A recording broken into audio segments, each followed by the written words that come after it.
Et salut tout le monde, deuxième vidéo de Pat la patate. Aujourd'hui, on va faire du dual slalom. Vous allez voir, c'est super cool. Ça se fait à deux. Du dual slalom tout seul, c'est un peu plate.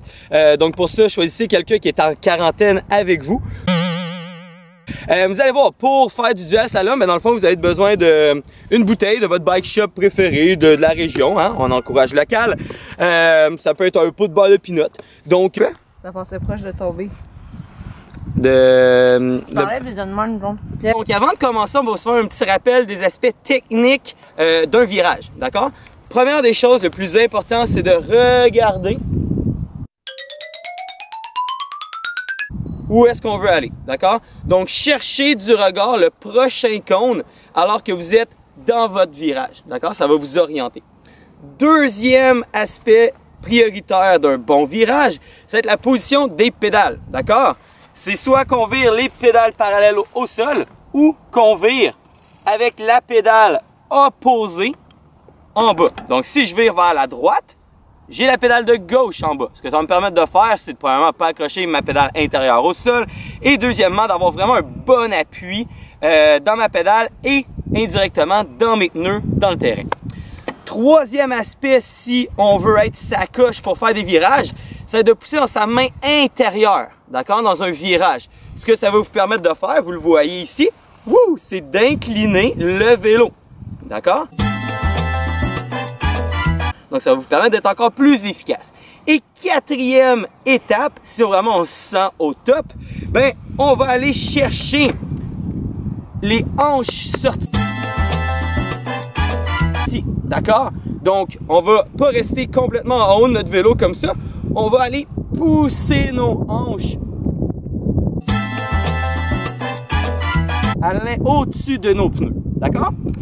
Donc, je répète, regard, position des pédales, angulation et la position des hanches. Alright? Donc, voici à quoi ressemble le parcours de dual slalom. Donc, c'est deux parcours parallèles, d'accord? Pour le faire, ben, c'est bien important que les deux riders partent d'en bas et vont vraiment monter la côte perpendiculaire. À partir d'un point, ils vont faire 4 enjambées vers la gauche, au même niveau, vous voyez, au même niveau, hein, la règle est droite. Ensuite, vont continuer à monter, faire 4 enjambées vers la droite, vont continuer à monter, vont faire 40 enjambées de l'autre côté. Donc, c'est bien important que les deux personnes fassent le même nombre d'enjambées ou la même distance pour que ça soit deux parcours parallèles. D'accord? Vous pouvez varier 4 enjambées, 5 enjambées, 7 enjambées, c'est vous qui décidez. On vous rappelle les petits points clés ici du côté droit. Puis un point que j'ai pas parlé, slow in, fast out. Donc assurez-vous de pas déraper trop dans les virages. Ralentissez dans les lignes droites si on veut et prenez votre virage sans freiner idéalement pour sortir rapidement du virage. Voici le dernier petit truc, à vous de jouer.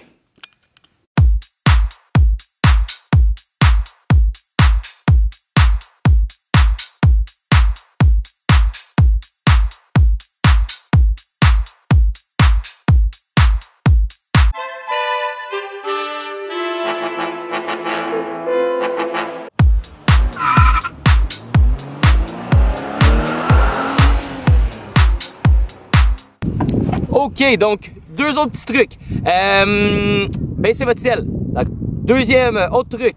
Dans le fond, vous roulez tout le temps à l'extérieur des cônes. Bon, ben, fait que c'est ça qui était ça pour le dual slalom. J'espère que ça vous a plu. J'espère que vous allez vous trouver une petite pente à glisse pas loin de chez vous.